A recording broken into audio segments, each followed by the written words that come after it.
Travertinni urib borku, uyni qasrga aylantirganlar. Tomosha qiling qasrni. Prям shunday qasr. Kvadrati 12 dollardan bo'lgan. Bismillah, tomosha qiling. Vah. Ko'ryapsizmi naqshlarni? Ana shuni hammasi travertindan. Vodiylik ustalarni ham eplab bo'lmayapti lekin. Vah. Farg'onadan bu ustalar. Ana. To'ylar qiling bo'ylarga. Ana shu travertinni bor-ku, shunaqa chiroyli urgan, shu qaraganingiz bilan to'ymaysizda. Vah, bunga qarang. Ana bu Rim kolonnalarni ham o'zlari taxlaganlar. Travertinni kvadrati deta 12 dollarda.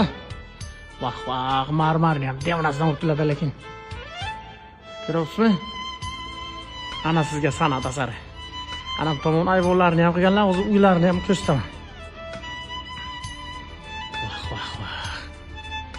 Lekin shunaqa odamning havas ketadi bunga qarangda.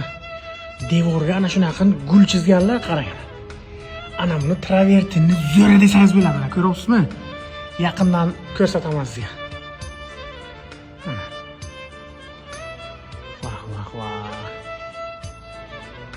Hozir ustaning o'zlaridan so'raymiz. Buna qarang, qanday qaragan bilan ko'z to'ymaydi. Sheflar, katta usta ana shu kishi, vodiylik. Usta Xudoyberdi, qalaysiz, yaxshimisiz? Shef, bilaman, ishlaringiz prям shunaqa idealni. Bu qasrchani kvadratini necha puldan qildingiz? 12 dollardan. 12 dan, ha?